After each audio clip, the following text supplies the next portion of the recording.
역사를 찾아서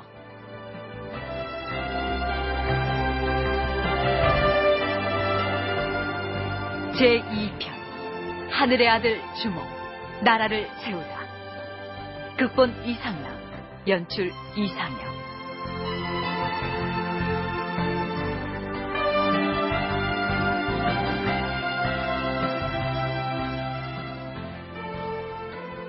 아래옵나이다. 생각하옵건대 고구려, 백제, 신라 등 해동 삼국이 나라를 세워 지나온 자취가 장구하여 마땅히 그 사실들이 책에 드러나 있어야 할 것이옵니다. 이에 전하께서는 늙은 저에게 이를 편집하도록 명령하시었사옵니다.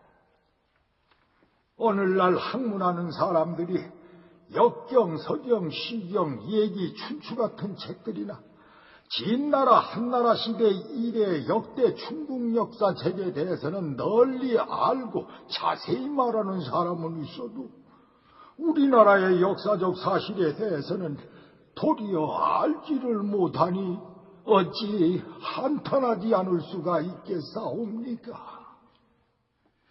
고려 인종 때의 역사학자 김부식이 임금의 명을 받 삼국사기를 편찬하여 올릴 때 함께 바쳤던 진삼국사기표라는 글의 한 부분이었습니다. 김부식의 이런 탄식은 860년이란 세월이 지난 오늘날에 고스란히 옮겨놓아도 세태를 반영하기에 모자람이 없을 것입니다. 남의 나라 역사를 소설로 꾸며놓은 삼국지 연의는 초등학생 자녀에게도 읽히면서 우리 역사는 얼마나 관심을 가지고 있는지, 그리고 그리스 로마 신화에 나오는 신들의 이름은 줄줄 꿰면서 우리 고대 국가의 건국 신화를 제대로 알고 있는지 한 번쯤 돌아보아야 하지 않겠습니까? 안녕하십니까? 다큐멘터리 역사를 찾아서의 진행을 맡은 김현갑입니다. 오늘부터 청취자 여러분들과 함께 대륙을 호령했던 자랑스러운 우리 선조의 나라 고구려의 정체성을 탐색하는 여행을 떠나기로 하겠습니다. 우선 고구려라는 나라 이름의 의미부터 짚고 넘어가기로 하겠습니다. 인하대 서영대 교수입니다. 고구려라는 국호는 원래 그 구려에서부터 나온 것 같습니다. 그러니까 앞에 고자는 뒤에 수식어로 붙은 것이고 원래는 구려라고 했던 것 같고요. 구려라는 말은 여러 가지 해석이 가능합니다만 대개 학계에서는 성을 뜻하는 말로 보고 있습니다. 그래서 처음에는 고구려 사람들은 자기들이 살던 성, 그것을 자기의 그 종 또는 국가의 명칭으로 사용을 하다가 그걸 더 미화하고 아름답게 이제 꾸미기 위해서 그냥 성이 아니고 높은 성이다, 좋은 성이다 라는 뜻에서 앞에 붙여서 고구려라고 했던 것 같습니다. 최근 중국학계에서는 고구려의 그 기원을 따지면서 고자라는 글자를 굉장히 중시하고 있습니다. 일부에서는 구려의 려를 리로 발음해서 혹은 고구리라고 읽어야 옳다는 주장을 하기도 합니다만 여기에서는 구려 또는 고구려로 발음하도록 하겠습니다. 어쨌든 본디의 나라 이름은 구려이고 그것은 성을 뜻하는 말입니다. 고구려를 흔히 성의 나라라고도 하는데 수나라나 당나라의 대군과 싸워 이길 수 있었던 원인이 바로 쌓은 성 때문이었습니다. 고구려의 축성술에 대해서는 다음 기회에 자세히 알아보기로 하겠습니다만 어쨌든 구려라는 나라 이름 앞에 붙어있는 높을 고자는 구려를 꾸며주는 수식어로서 높은 성, 훌륭한 성이라는 의미입니다. 그럼에도 불구하고 중국에서는 자기들 영토였던 지역에서 이 높을 고자가 들어있는 지명이나 종족의 이름이 발굴되면 그것을 고구려가 중국의 속국이었다는 쪽으로 연결 지으려고 무리한 시도를 한다는 얘기입니다.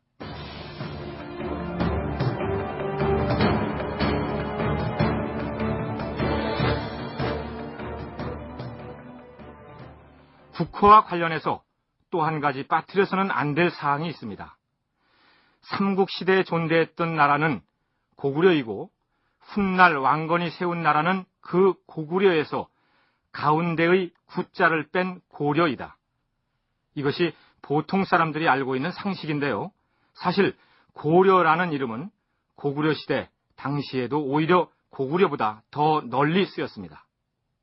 구려라고 칭하다가 언젠가부터는 고자라는 말을 붙여서 고구려라고 칭했고, 그 다음에 또 언젠가부터는 나라 이름을 줄여서 고려라고 했던 것 같습니다.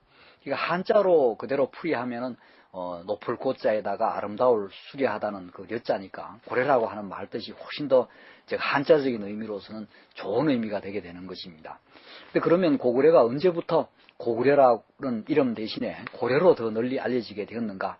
뭐 정확하게 언제부터인지는 알 수 없습니다만은 되게 그 장수왕 시대부터는 기록이나 또 금성문 같은 걸 보면은 고려라고 나옵니다. 예를 들어서 충청북도 중원에서 발견된 중원 고구려비에도 고려라고 나오고, 1900년에 충청북도 충주시 가금면 입석부락에서 확인된 이 중원 고구려비는 한국에 있는 유일한 고구려비로서 비석에 새겨진 글씨 오랜 세월 동안 비바람에 씻겨서 모두를 판독할 수는 없으나 전부 대사자, 제위, 하부, 사자 등 고구려시대 관직을 적은 글자들이 보이고 비문의 앞머리에는 고려대왕이라는 명문이 있다. 자, 그렇다면 우리는 왜 삼국시대에 존재했던 고려는 고구려로 부르고 훗날 왕건이 건국했던 고려만 고려라고 부르게 되었겠습니까? 이에 대해 서경대 서길수 교수의 얘기를 들어보겠습니다. 삼국사기를 쓰면서 김부식이 고구려와 고려를 갖다 구분하기 위해서 모든 그 고려라고 쓰인 걸 고구려 바꾸고, 그렇기 때문에 삼국유사를 보면은 7번만 고구려라고 나오고 90번이 다 고려라고 나옵니다. 그 7번도 삼국사기를 인용할 때만 썼지 다 고려라고 씁니다. 그래서 그 당시에 후반기는 고려라고 썼다는 걸 알 수 있고, 그럼 고구려 사람이 쓴 데는 어떻게 됐을까? 그래서 광개토 대왕비에는 국명이 안 나옵니다. 오두리 묘지도 안 나오고. 그런데 다행히 중원 고구려비에 나라 이름이 나오는데 고려라고 나옵니다. 그러니까 김부식이 삼국사기를 쓸 때 기원전에 세워졌던 고대 국가 고려와 서기 918년에 왕건이 세운 고려를 구분하기 위해서 먼저 있었들을 모두 고구려로 통일해서 기록했다는 얘기입니다.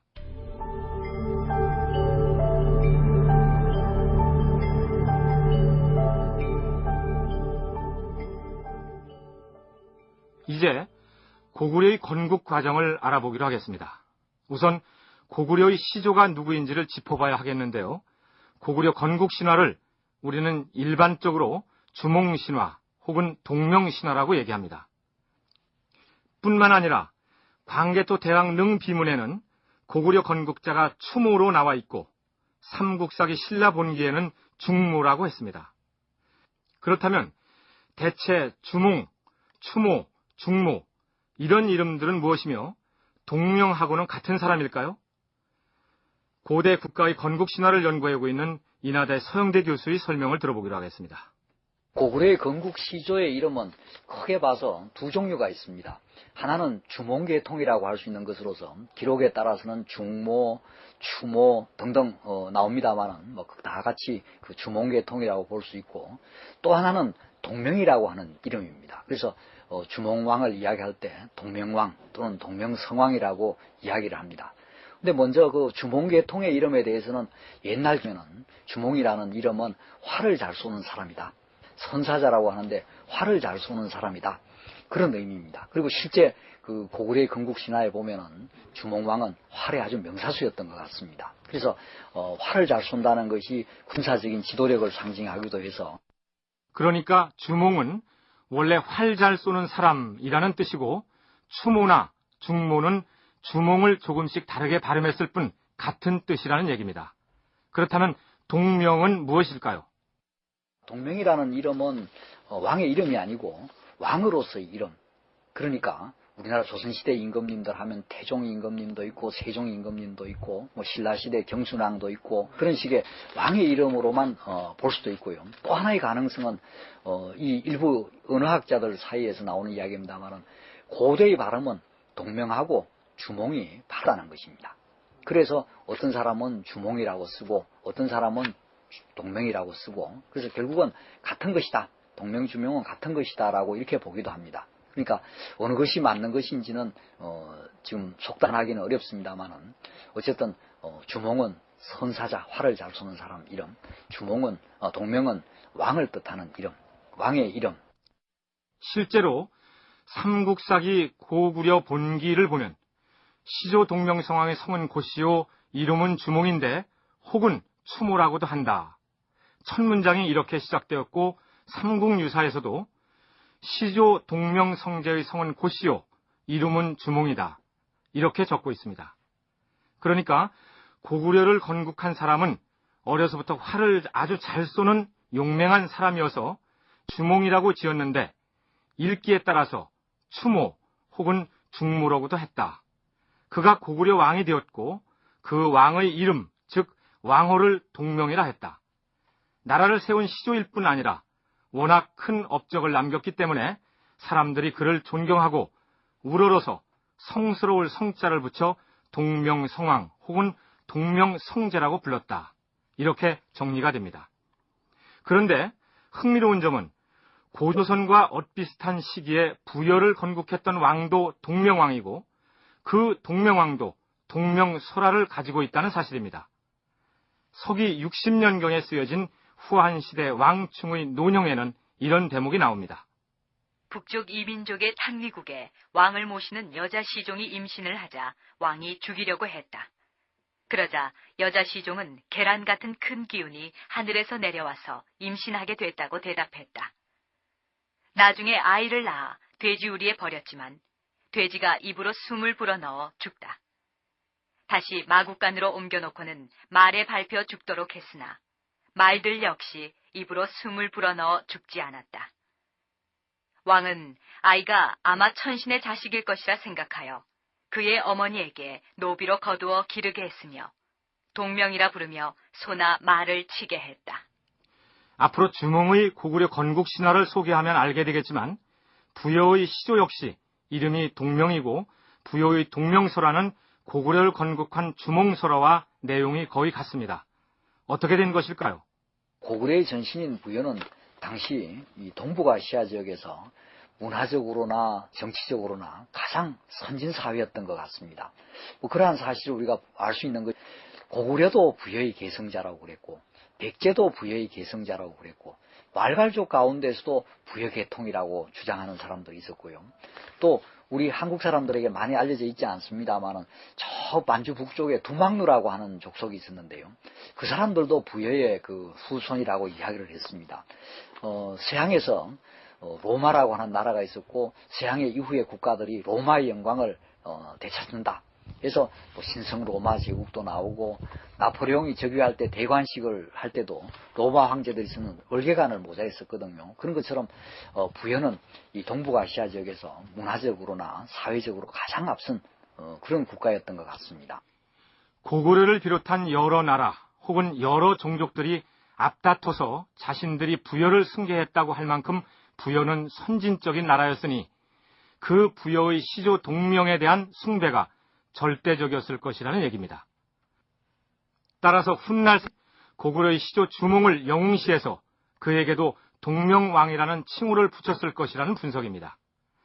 동력동자의 밝을 명자이니 동쪽에서 떠오르는 해와 같은 존재라는 뜻이기 때문에 나라를 세운 시조왕에게 붙이기에는 아주 좋은 칭호가 아니겠습니까? 말하자면 동명은 사람 이름을 나타내는 고유명사가 아니라 신성한 존재라는 뜻의 보통 명사다. 따라서 부여의 시조도 동명왕이고 고구려의 시조 주몽도 동명왕이다. 이런 얘기입니다.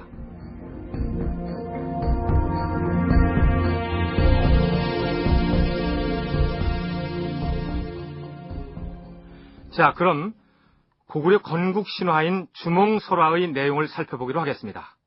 우선 건국 신화를 어떻게 받아들여야 할 것인지에 대해 서영재 교수의 얘기를 들어보기로 하겠습니다. 예수님께서 라고 했을 때 물론 이제 그의 입장은 다르겠습니다만 인간이 다시 죽었다가 다시 태어난다고 하는 것은 사실은 아닌 것 같습니다. 그러나 기독교인들에게는 자신들의 그 기독교인의 정체성을 확인하는 바로 그것이 진실이고 큰 의미를 주는 것입니다. 그러니까 사실은 과거에 있었던 그 자체를 이야기하는 것이고 진실은 해석된 사실, 의미를 부여하는 사실입니다. 그러니까 신화라는 것은 결국은 우리가 생각할 때는 곰이 사람으로 변한다든지 뭐 하늘에서 내려왔다든지 하는 것은 사실이 아닐지는 모르지만 진실의 차원에서 설명할 때 그 신화를 이야기하는 고조선 사람이나 고구려 사람들에게 큰 의미를 가지고 다가오는 이야기입니다. 고구려 건국 신화인 주몽설화 속에서 우리가 어떤 진실을 찾을 수 있을 것인지 함께 생각해 보기로 하죠.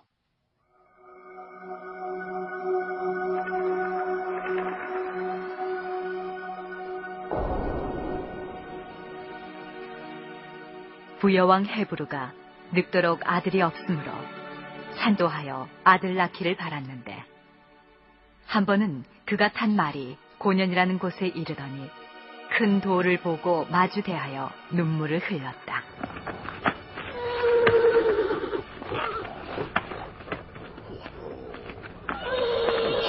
이상한 일이로다. 말이 저 돌을 바라보고 눈물을 흘리고 있지 않느냐. 당장 올라가서 저 돌을 치워보거라. 예.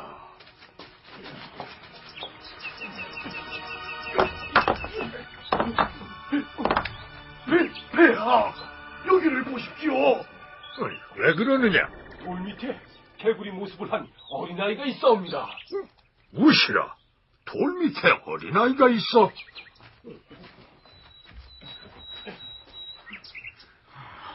오호, 이것은 바로 하늘이 나에게 주신 아들이로구나. 그 아이를 궁궐로 데리고 가자. 예, 폐하.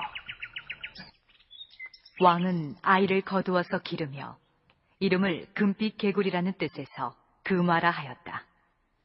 그가 장성하자 태자로 삼았다. 얼마 뒤 신하 아란불이 헤브루 왕에게 말했다. 폐하, 신이 하나님을 만났사옵니다. 무시라고? 하느님을? 예, 폐하. 하느님이 내려와서 저에게 이르기를 장차 여기에 하나님의 자손으로 하여금 나라를 세우게 할 것이니 폐하께서는 동쪽 바닷가에 있는 가서번이라는 곳으로 가라 하셨사옵니다. 그곳은 기름져서 오국을 재배하기 적합하니 도읍을 정할 만하다고 하셨사옵니다. 헤브루 왕은 드디어 그곳으로 도읍을 옮기고 나라 이름을 동부여라 하였다. 헤브루가 죽자 금화가 뒤를 이어 왕이 되었다. 예, 지금 듣고 계신 이야기는 삼국사기 제13권 고구려 본기의 시조 동명왕편에 실려있는 내용입니다. 계속 들어보시죠.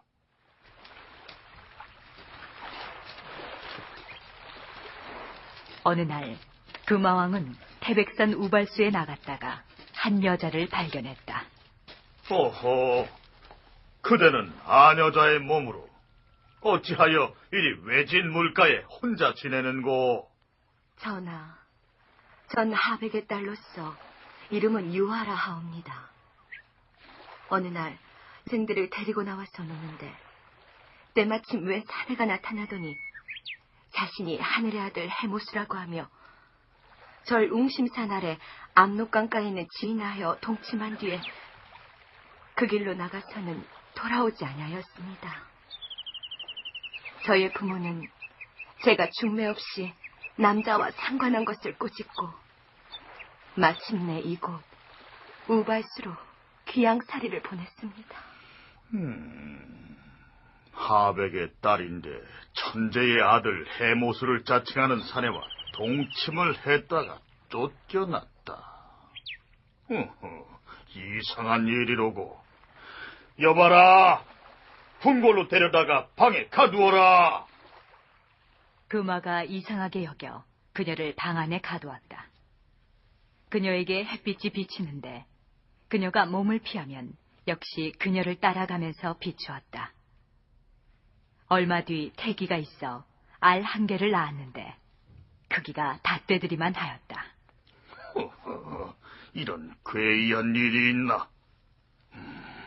질한테 줘야겠구나.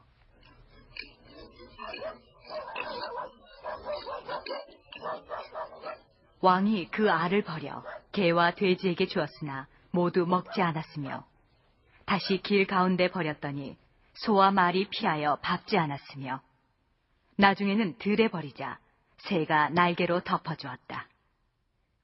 왕이 그것을 쪼개려 하였으나 깨뜨릴 수가 없는지라 마침내 그 어미에게 돌려주었다. 그 어미가 알을 감싸서 따뜻한 곳에 두었더니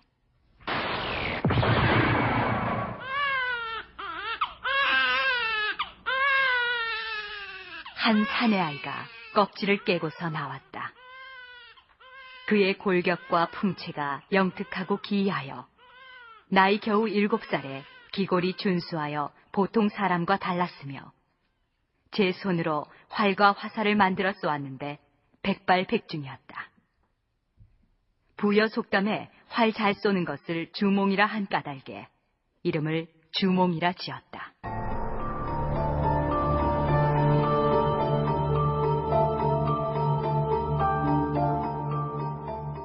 예, 여기까지가 삼국사기에 실려있는 동명왕 설화 중에서 주몽이 태어나기까지의 내용입니다. 고려시대의 문신 이규보는 동국 이상국집에서 동명왕 설화를 영웅서사시 형태로 적어내려갔는데 그 내용은 삼국사기에 실린 내용과 거의 같습니다. 그 일부분을 들어보시겠습니다. 왕이 해모수의 왕비인 것을 알고 이에 별궁에 두었다. 해를 품고 주몽을 낳았으니 이 해가 개해년이었다. 골상이 참으로 기이하고 우는 소리가 또한 심히 컸다. 처음에 되만한 알을 낳으니 보는 사람들이 깜짝 놀랐다. 이렇게 진행되다가 어린 주몽의 활솜씨가 대단하다는 부분을 강조하는 대목은 이렇습니다. 파리가 눈을 빨아서 누워도 편안히 잠을 잘 수 없다고 하였다. 어머니가 활과 화살을 만들어주니 그 활이 빗나가는 법이 없었다. 활을 쏘아서 날아다니는 파리를 맞춰 잡을 정도로 활솜씨가 특출했다는 것입니다. 고구려 건국 신화인 주몽설화의 전반부를 소개했는데 그렇다면 이 신화의 내용 중에서 우리는 어떤 역사적 진실을 찾아낼 수 있겠습니까? 우선 고구려 신화가 중국의 여러 신화들과 어떤 차이가 있는지 인하대 서영대 교수로부터 듣습니다. 우리나라 건국 신화에서 많이 나타나는 요소를 이야기한다면 첫째는 하늘에서부터 시조가 내려왔다는 것입니다. 그래서 이것을 학계에서는 천강신화라고 이야기를 합니다. 그래서 그런 하늘의 혈통을 이어받은 신성한 존재가 세상을 다스린다는 거죠.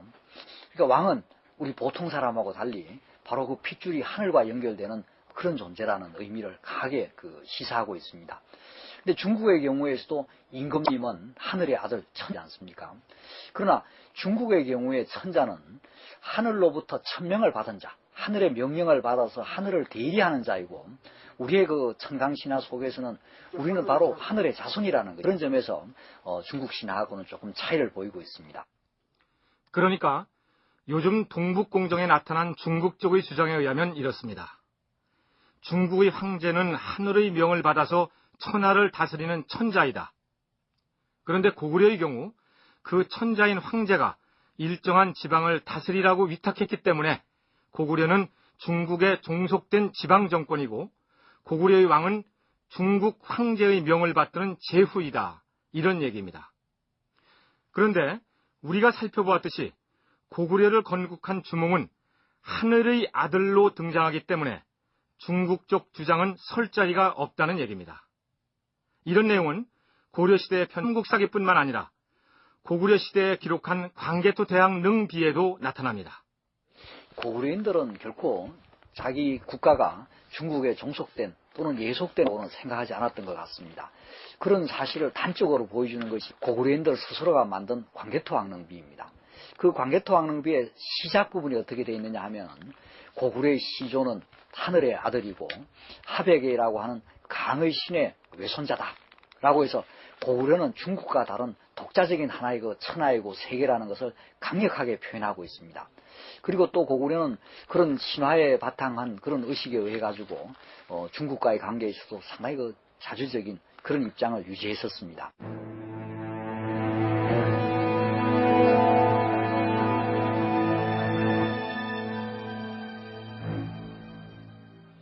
시조가 하늘에서 내려온 것으로 설정되어 있는 신화를 천광신화라 한다면 아래서 탄생한 것으로 되어 있는 신화는 난생신화라고 할 수 있습니다. 그렇다면 고구려의 건국신화는 천강신화이자 난생신화에도 해당된다고 볼 수 있겠습니다.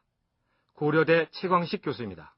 예, 이걸 가지고 이제 천강신화니 또는 난생신화니 이제 그런 얘기를 하는데, 종래는 일본이 이거를 가지고 한반도 북쪽은 천강신화고 한반도 남쪽은 난생신화이기 때문에 남방신화. 그래서 마치 한반도 북쪽과 남쪽이 종족적으로 문화적으로 다른 것으로 이렇게 이제 구분해서 얘기했습니다만, 사실은 우리 고대 문화의 특징이 천강신화와 난생신화가 이제 혼합되어 있는 퓨전 신화라고 할 수 있습니다. 그것은 뭐 박혁허세도 그랬고, 그 다음에 이제 김수로도 마찬가지고, 따라서 이것이 오히려 한국 고대의 우리 신화의 특징이다. 남쪽이건 북쪽이건. 난생신화는 일반적으로 남방, 즉 남쪽 지방 국가들의 신화로 알려져 있습니다. 그런데 소개한 대로 북가였던 고구려의 주몽도 알에서 태어났고 부여의 동명왕도 알을 깨고 나온 것으로 되어 있습니다. 그런 점에서 최광식 교수는 남쪽의 백신라, 북쪽의 고구려가 같은 문화적 속성을 지닌 것으로 해석합니다.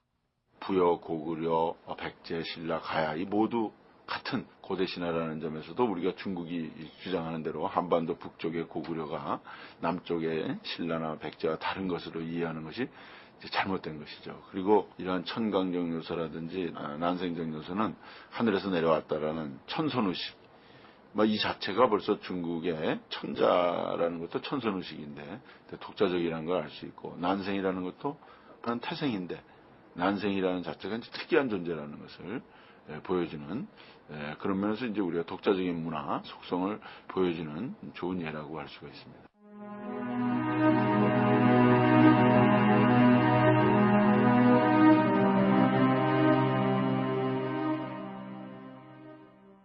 그러면 다시 고구려 건국신화 속으로 들어가 보기로 하겠습니다. 금화왕에게는 아들 7이 있어 주몽과 함께 놀았는데 그들의 재주도 주몽을 따르지 못하였다. 어느 날 맏아들 대소가 왕에게 말했다. 대왕마마, 주몽은 사람이 낳은 자식이 아니옵니다. 그런데 그 사람됨이 용감하여 만일 일찍 처치하지 않으면 후환이 있을까 없니다. 청컨대 주몽을 죽이옵소서. 왕은 대소의 말을 듣지 않았다. 그러나 주몽에게 마국간에서 말을 기르라는 하찮은 일을 맡겼다. 주몽은 여러 말 중에서 날랫말을 알아보고 먹이를 적게 주어 야위게 하고 둔한 말은 잘 길러서 살찌게 했다.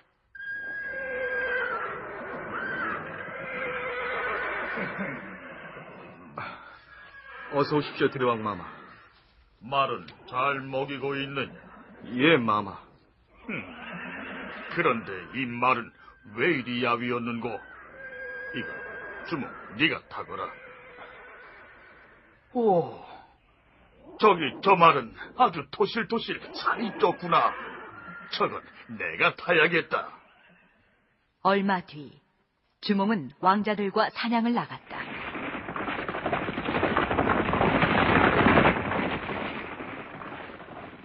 주몽은 활을 잘 쏜다 하여 그에게는 화살을 적게 주었고, 주몽이 탄 말 또한 왕자들이 탄 말 중에서 가장 야위였다. 그러나 주몽이 잡은 사슴이 훨씬 많았다. 왕의 아들과 신하들이 또 주몽을 죽이려고 꾀하였다. 주몽의 어머니 유하가 그들의 책략을 알아채고 몰래 주몽에게 말했다. 나라 사람들이 장차 너를 죽이려고 하는구나. 너만한 재능과 지략이면 어디간들 이보다 나쁘겠느냐. 그리하면 어찌해야 좋겠사옵니까? 여기서 머뭇거리다 당하기보다 차라리 멀리 가서 큰일을 하는 것이 좋겠다. 알겠사옵니다. 저의 친한 동무 오이와 마리, 그리고 협보, 이렇게 셋으로 떠나겠사옵니다. 주몽은 세 사람과 더불어 벗을 삼아 지금의 압록강 동북방에 있는 엄사수에 다다랐다. 조금 있으면 말탄 사던데 물을 건널 다리가 없으니 큰일이로군. 함께 떠난 동무들이 뒤쫓아오는 군사들에게 붙들릴까 두려워 떨고 있는데 주몽이 강물을 향해서 말했다. 나는 천재의 아들이요 하백의 외손자다. 지금 도망하는 길인데 뒤쫓는 자가 코앞에 있으니 어찌하면 좋은가? 그때였다.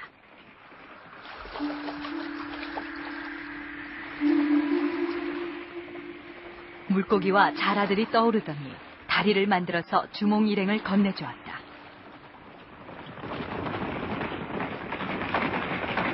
계속하라! 그러나 물고기와 자라가 곧 흩어져 버리니 뒤쫓아오던 말탄 군사들은 건너지 못하였다. 주몽은 모든 곳에 이르러 세 사람을 만났다. 한 사람은 삼배옷을 입었고 한 사람은 목면옷을 입었으며 한 사람은 마름옷을 입고 있었다. 그들은 어떤 사람들이며 성은 무엇인가? 내 이름은 제사요. 나는 무골이요. 나는 묵거라 하오. 성을 대지 않는 걸 보니 성씨가 없는 모양이로군. 내가 성씨를 내리겠소. 삼배 옷을 입은 제사에겐 극씨를 내리겠소. 목면 옷을 입은 무골은 앞으로 중실씨를 성으로 삼으시오. 내가 이제 막 하늘의 명을 받아 나라를 창간하려 하는데 마침 어진 세 분을 만났으니 어찌 하늘이 내려준 이들이 아니겠는가. 앞으로 각기 재능에 따라 일을 맡길 터이니 이제 도읍이 될 만한 곳으로 함께 가십시다. 주몽은 그들과 함께 졸본천에 이르렀다. 주몽이 졸본천에 다다랐다는 부분을 중국의 위서에서는 흘승골성에 이르렀다고 기록한 것으로 나와 있습니다. 흘승골성은 지금의 요녕성 환인현에 위치한 고구려의 첫 도읍지로 보는 견해가 일반적입니다. 중국에서는 이 성을 오녀산성이라고도 부릅니다. 그 지방에 토지가 비옥하고 산천이 준엄함을 보고 마침내 도읍을 정하려 했으나 미처 궁시를 지을 겨를이 없어서 그저 비류수 가에 초막을 짓고 지냈다. 나라 이름을 고구려라 하고 따라서 고시를 성시로 삼았다. 주몽이 졸본 부여에 이르니 왕이 아들이 없는 데다 주몽을 보자 보통 사람이 아님을 알고 그의 딸을 아내로 삼게 했으며 왕이 죽자 왕위를 이었다는 말도 있다. 이때 주몽의 나이 22살이요. 이 해는 전한 효원제 건소 2년이며 신라시조 혁거세 21년 갑신년이었다.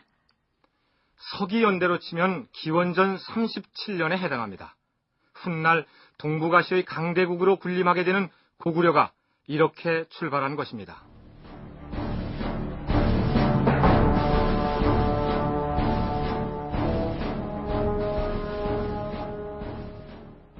우리나라 삼국사기나 삼국유사에서는 고구려의 건국 시기를 서기로 환산하면 기원전 37년이라고 못 받고 있고 학자들 간에도 별다른 이견이 없습니다.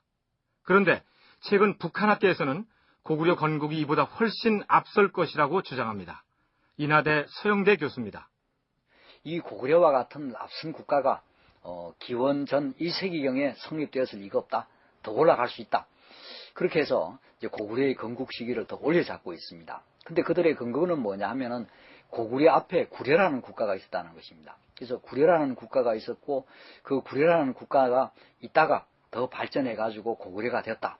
그래서 고구려 앞에 있었던 고구려보다 240년 전에 건국된 국가라고 해서 지금은 북한에서는 구려는 기원전 277년, 고구려는 기원전 37년 뭐 이렇게 건국시기고 있습니다. 고구려 건국 시기가 지금까지 알려진 것보다 2세기 반이나 앞선다는 주장인데 고구려가 자리 잡았던 압록강과 두만강 유역에서 발견된 고구려 사람들이 돌로 쌓은 무덤, 즉 적성총의 연대를 조사한 결과 그런 추론이 가능하다는 얘기입니다. 그렇다면 고구려는 고조선을 이어받은 나라일까요?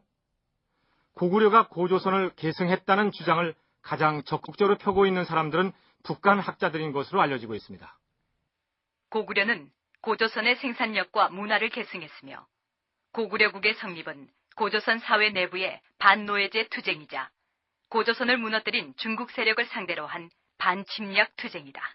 고구려와 고조선의 개성 관계는 사실은 그렇게 명확하지는 않습니다. 뚜렷한 자료나 근거 같은 것이 별로 없기 때문에 그렇습니다. 그러나 문헌 기록을 보면요, 고구려의 시조 주몽은 단군의 아들이었다라는 기록이 나오고 있습니다. 삼국유사에 그런 기록이 나오고 있습니다.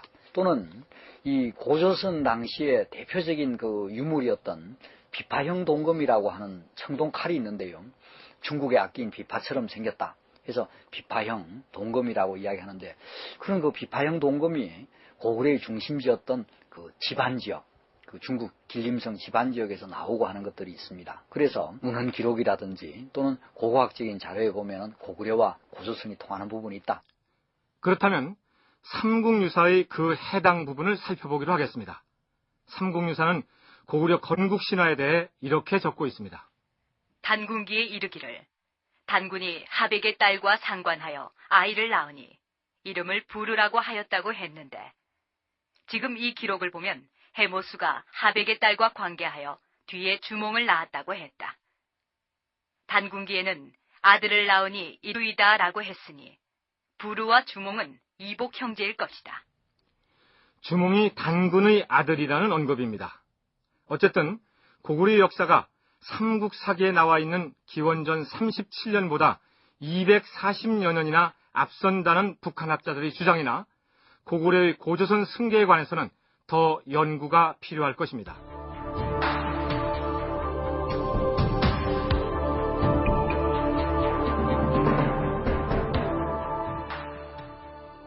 그러면 이제까지 소개해드린 고구려 건국신화에서 우리는 어떤 진실을 짚어낼 수 있겠습니까?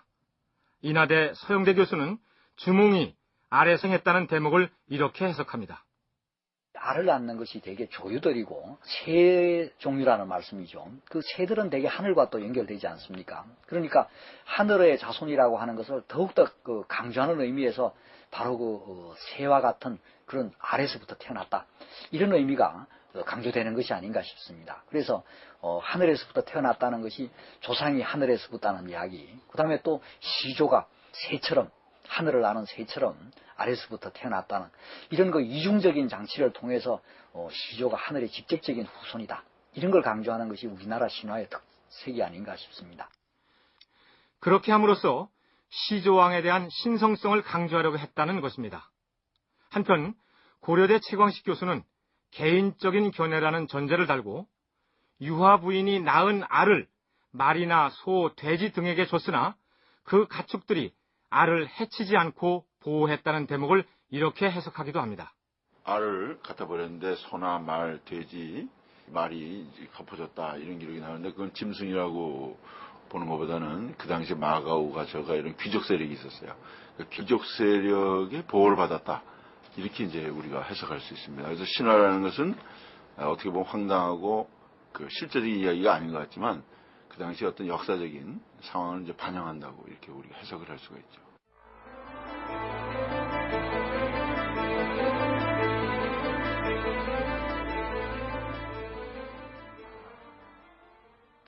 이번에는 고구려 건국 신화인 주몽설화가 단군 신화와 어떻게 다른지를 알아보겠습니다. 인하대 서영대 교수입니다. 단군 신화에서는 보면은 우리가 이름은 단군 신화라고 하지만은 단군의 출생까지의 그 과정에 대한 이야기고, 오히려 신화에서 많은 부분을 차지하고 있는 것은 환웅이라고 하는 하늘신의 아들하고 이 곰의 여인, 이 사람이 이야기를 더 많이 나옵니다. 그래서 막상 단군이라고 하는 이 건국 시조가 어떻게 나라를 건국했으며 또 어떤 활동을 통해서 나라의 기반을 다져갔는가, 이야기는 전혀 없습니다. 그러니까 단군 신화에서 강조되는 것은 건국의 시조의 혈통의 신성성, 하늘의 핏줄이고 신의 아들이다, 이것만 강조하는 데서 왕의 그 의미는 끝나는 것입니다. 그렇다면 건국 신화에서 주몽이 특출한 활솜씨를 자랑하는 용감무쌍한 왕으로 그려지게 된 배경은 무엇일까요? 이제 고구려 단계에 오면 사회가 발전, 전쟁이 많아지고 하면서 왕이 그냥 신에게 제사를 잘 드려가지고 나라의 복지와 번영을 가져오는 이 단계로만 왕의 역할이 끝나는 것이 아니거든요. 왕이 이제 조직을 관리해야 되고 전쟁터에 나가서 앞장서서 싸워야 되고, 이런 상황에서는 왕이라고 하는 이미지, 왕에 대한 국민들의 바람이라고 하는 것은 이제는 영웅적인 모습의 그 통솔력이 있는 그런 사람을 필요하게 되는 것 같습니다. 그러니까 단군이 고조선을 세웠을 때에는 시조왕의 신성함만 강조하면 됐지만 영토 확장 등을 놓고 전쟁이 끊이지 않았던 고구려 건국 시기에 와서는 신성함만 가지고는 나라를 이끌어갈 수 없기 때문에 왕의 영웅적인 기상이 강조되었다는 얘기입니다. 그리고 또 한 가지, 모든 역사적 사실들을 중국 측의 고구려사의 왜곡에 대한 대응 논리로만 해석할 필요는 없지만 고려대 최광식 교수의 다음 얘기는 음미해 볼 필요가 있을 것 같습니다.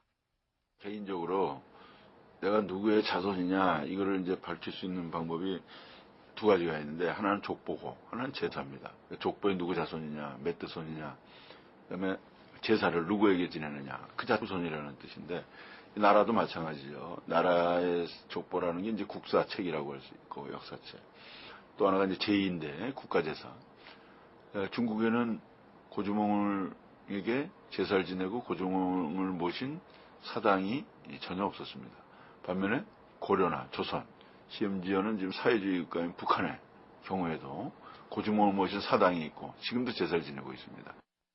자, 이제 그러면 고구려를 건국했을 때 당시 주변 상황이 어떠했는지를 알아보겠습니다. 인하대 서영대 교수입니다.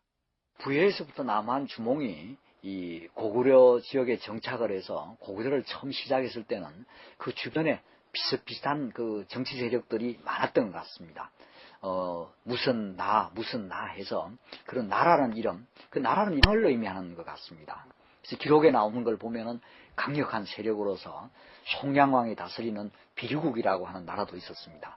그래서 고구려가 이 지역에서 살아남기 위해서는 주변 세력들과 경합을 해서 그들을 통솔을 하든지 병합하든지 하는 이런 방법밖에 없었습니다.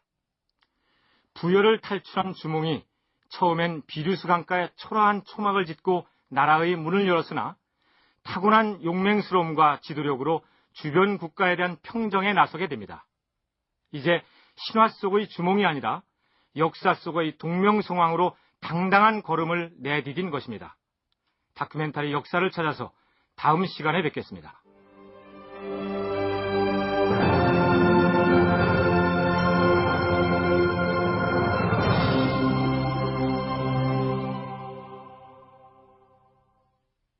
출연 김영식, 이재웅, 윤동기, 홍진욱, 신찬혁, 박찬희, 송정희, 진웅, 이광수, 손정성, 곽윤상, 최하나.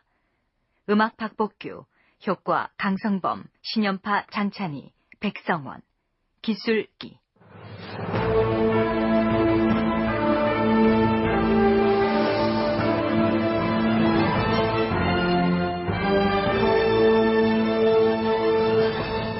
다큐멘터리 역사를 찾아서 제2편 하늘의 아들 주몽 나라를 세우라. 이상락 극본, 김연각 진행, 이상의 연출로 보내드렸습니다.